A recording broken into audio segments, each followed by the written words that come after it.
KCD2 is having a pretty good release week as first numbers started coming in, specifically for Steam because sadly we don't have an insight into active console players as those numbers are not shown. So on Steam, as of writing the script for this video, it peaked at more than 250,000 players, with total daily player count increasing first off by 10% and then later on during each day of the weekend by 19 and 12%, which is pretty good considering that usually games these days have a big jump then start having lower and lower peaks. For KCD2, it's working in their favor, and a few reasons I can think of is, well, first off, people waiting to see the reviews and optimization on their GPUs, then of course weekend being some of the most active days when people have time to play, and also I think word of mouth being that at least people I know bought the game a few days after release because they kept hearing good things about it. Speaking of reviews, on Steam it's currently at 89.40% positive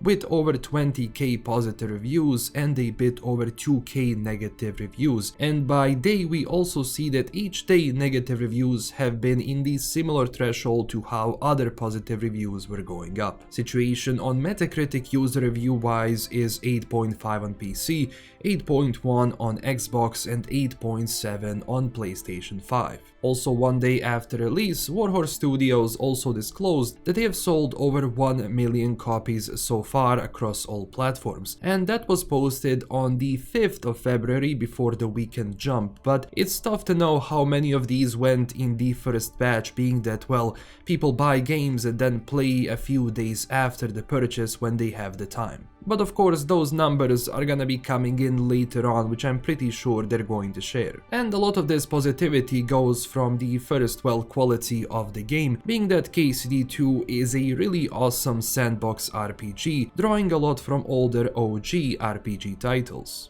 Even personally, I'm about 30 hours into the game, and I still haven't even started the main quest properly because I was just busy doing other stuff throughout the map. But look, I'm glad that the game is running incredibly well on my PC, but it was even tested on older GPUs and it was still managing to pull off really good frame rates, so I think that's also the reason why a lot of people are jumping into this. And this might be a really positive story for CryEngine as well, being that, well, currently UE5 is pretty much dominating the scene. The comments actually Dev made a while back saying they will stick to CryEngine for the sequel turned out to be a right decision.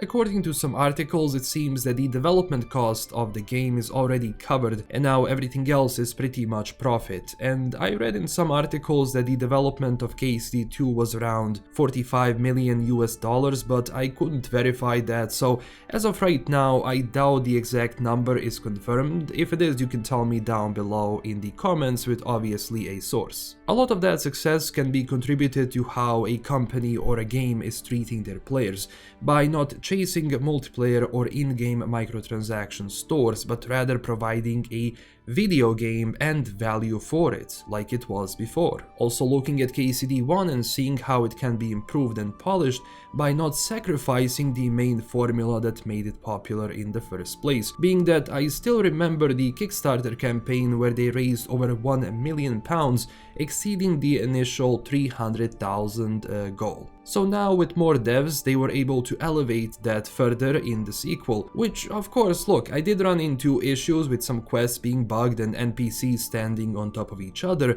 but when the overall experience is good, I mean, no wonder it's so popular, because, I mean, it's a sandbox RPG, so of course you're gonna be running into some bugs now. I'm pretty sure they're gonna be patching all of that in the future, but we'll see how that's going to be done, because as of right now we don't have any details on it. Now they did also post roadmap for 2025 with free updates being barber features, Hardcore Henry, or well, Hardcore mode, and horse racing with paid expansion in summer, autumn and winter. I also think that even after this they should continue to update the game and bring some new features into it, as time and time again it's proven to be working really well for single player titles and people do go back to play it more. On Steam right now, as of recording this video, it's on the first place in top sellers, so the price being the classic 60 definitely proved another another reason why I think people are buying it. But of course, that's only a minor thing because, again, we know that people are willing to spend even $70 and euros if the game is really good. Maybe in lesser numbers, but of course it's happening.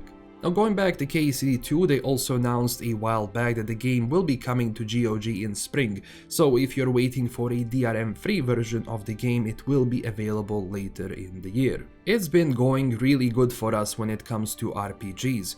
I mean, more risks should be taken in gaming when it comes to game design, because what they did in KCD2 really made the world feel alive, you know, NPCs reacting to your decisions, action, how crime system works with you being branded so everyone knows you're a criminal, and so on. It makes everything kinda work inside of this sandbox, because whatever you do, there is going to be some repercussion for it. Of course, some things are not going to be coded in, but so far, detail-wise at least, it is really interesting. Now, we shall see what plans they have for the future. I think also another cool addition would be modding support and modding tools. As of right now, you had people uploading mods, like for example the ability to pick up herbs from the first person, because let's face it, a third person animation for each herb can be really annoying. But user-generated content is becoming embraced by more companies as they see benefits of it. I mean, I'm more surprised that people didn't look at Bethesda and said, hey, this is working for them, why don't we do it? Now, a lot of that has to do, of course, with engines. Not every engine is really modding friendly, like for example Creation Engine is, as much as we have problems with Bethesda today with like Starfield and stuff, but the Creation Engine itself is just phenomenal to be doing any sort of modding whatsoever in it. Now, people will of course find a solution for each engine, but when you have the support from developers, it's a whole new story. Because if you look at updates from other companies and what they were doing, like for example Cyberpunk, No Man's Sky, I mean, obviously they had to update the game because they came out in how they came out, but they overdid themselves to the point where now you're getting updates and updates, even technically most of the stuff is fixed. Another better example would be, for example, Baldur's Gate 3.